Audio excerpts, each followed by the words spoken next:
La famille, bonjour à tous, j'espère que vous allez bien et que vous passez un bon week-end. Je vais être honnête avec vous les frères, ce débrief j'ai failli ne pas le faire. Pourquoi? Parce que pour moi il n'y a plus d'intérêt les gars en Liga. Notre tête elle est dans la Ligue des Champions. Les joueurs quand vous voyez sur le terrain pareil, ils sont déjà en Ligue des Champions dans leur tête. Donc ce match, au vu de la compo, je me suis dit bon, ça sert à rien de débriefer. Mais quand je vois la deuxième mi-temps, un Carlo Ancelotti qui te fait rentrer un Kroos, qui te fait rentrer un Modric, qui te fait rentrer Vinicius. Tu te dis qu'en fait, ouais, il a pas envie de le perdre ce match ou il a pas envie de donner des points gratuitement à Retafe. Il est là pour gagner. Au final, il y a eu des faits marquants, les gars, dans ce match. Déjà, de un, la blessure de Kamavinga. Et franchement, quand vous voyez sa grimace, quand vous voyez la façon dont il est sorti, comment il a demandé le changement, ça fait peur, les gars. Ça fait peur parce que, les gars, c'est un des joueurs phares de cette partie de saison du Real Madrid. Et aller affronter City à City sans Kamavinga, ça va être dur. Surtout que le remplaçant de Kamavinga, ou plutôt le remplaçant du remplaçant, parce que c'est Kamavinga qui remplace Mendy.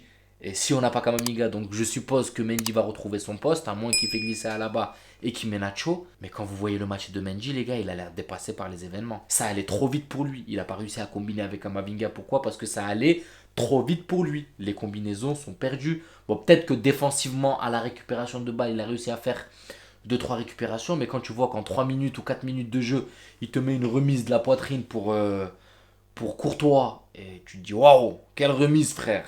Il fait une passe D à un joueur de Getafe qui a failli. Voilà, heureusement que Getafe ne sont pas venus pour gagner, ils sont venus clairement pour venir chercher le match nul. Donc Mendy, les gars, je vais pas vous mentir, ça fait peur. Il est en retard et tu sens qu'il lui manque du temps de jeu. Tu sens que voilà, c'est un retour. Là, il faut qu'il joue, il faut qu'il joue, il faut qu'il joue. Et le mettre en Europe, en Ligue des Champions, mercredi, c'est un risque. C'est mon point de vue, dites-moi vous ce que vous en pensez. Vous le pensez assez frais pour revenir et aborder un match de Ligue des Champions alors qu'on a un Kamavinga qui survole ce poste. Ça fait un long moment. Et là, pour moi, les gars, je vous le dis clairement, Mendy, c'est pas prêt du tout. C'est pas prêt du tout de ce que j'ai vu. J'espère que Kamavinga se rétablira. J'espère que c'est juste un coup. Mais franchement, les gars, je pense que voilà, le genou a bougé. Quand tu vois comment il est sorti, comment il grimace, en sachant que c'est un mec qui est sur ses appuis quand même, qui pour le bouger, il en faut. Tu le bouges pas comme ça, même s'il est tout sec, gringalé. C'est un mec qui est costaud, qui est dur, Kamavinga. Et là, comment il est sorti, ça fait peur, les frères. Je vais pas vous mentir. Maintenant, il y en a un autre aussi qui m'a un peu marqué dans ce match, c'est Hazard. Hazard, les frères, on va pas se mentir, hein. Hazard, il m'a fait passer par plusieurs sentiments, je vais pas vous mentir. Au début, j'ai eu de l'envie, de la joie quand j'ai su qu'Hazard signait au Real Madrid. Je me suis dit, ouais, c'est bon, on récupère Hazard de Chelsea et tout. Voilà. Après, j'ai vu les blessures, les flops, j'ai eu des nerfs. J'ai eu de l'énervement, j'ai eu de l'agacement, j'ai eu voilà, de l'angoisse presque. Et maintenant, j'ai presque de la pitié, les frères, pour lui, je vais pas vous mentir. J'ai presque de la pitié. Je vois un Hazard où quand il a le ballon, les frères, il a peur. Est-ce que vous voyez la même chose que moi?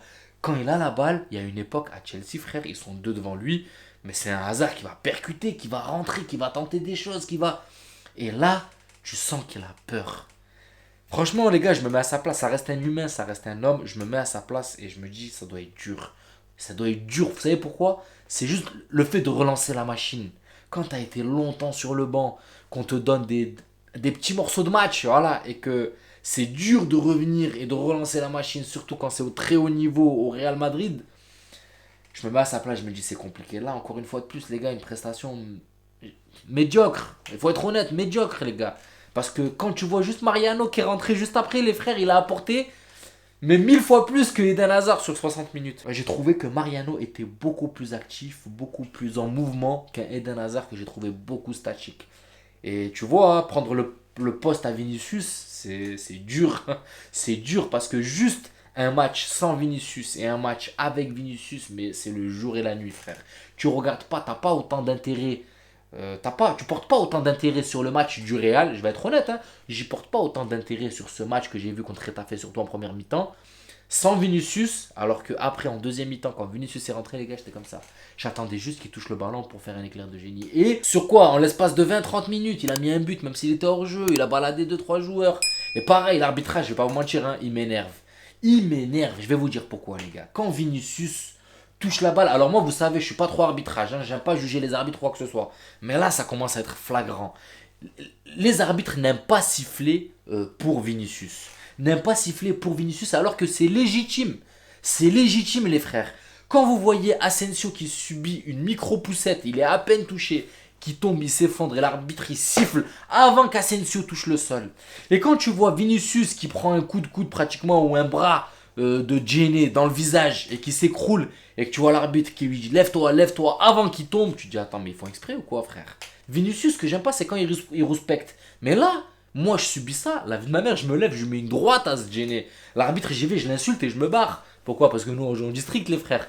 Mais franchement, je le comprends sa frustration maintenant parce que ça commence à devenir flagrant. Ça commence à devenir flagrant. Donc, pour en revenir à la chose, les gars, Eden Hazard prendre la place de Vinicius, c'est compliqué. Et comme je vous l'ai dit, les gars, je commence vraiment à éprouver de la pitié parce que tu vois que c'est cuit. Qu'est-ce qu'il va faire après Real Madrid? Après Real Madrid, les gars. Parce que même là, sur un petit match où tu joues contre un relégable, une équipe, franchement, que tu vois qui est même pas venue pour jouer, qui est venue pour assurer le nul, défendre, et t'arrives pas à faire la diff. T'arrives pas à faire la diff. Mariano, qui est dans la même situation que toi, qui a pas tant de jeu, qui est. Voilà, t'es même meilleur que lui niveau footballistique. Et franchement, qui montre qu'il a plus de niaque sur le terrain.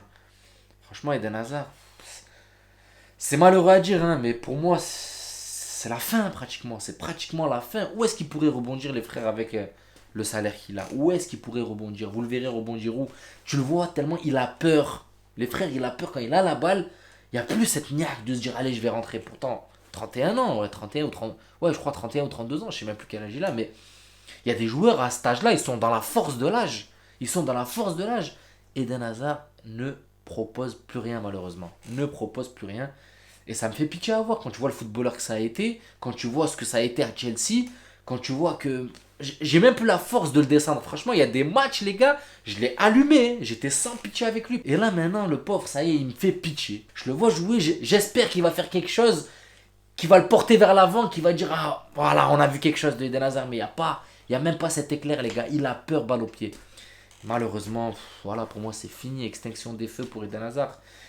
Ça me surprendrait même pas les gars qui prennent sa retraite à la fin du Real Madrid. Ça me surprendrait même pas. On passe à Asensio les gars. Asensio ça commence à être chirurgical. Hein. Asensio ça commence à être chirurgical. Quand il arme ce pied gauche, tu lui laisses 1 ou 2 mètres. À 80% les gars il y a but. C'est incroyable. Il commence à être chirurgical. Alors au début de match c'était un peu compliqué.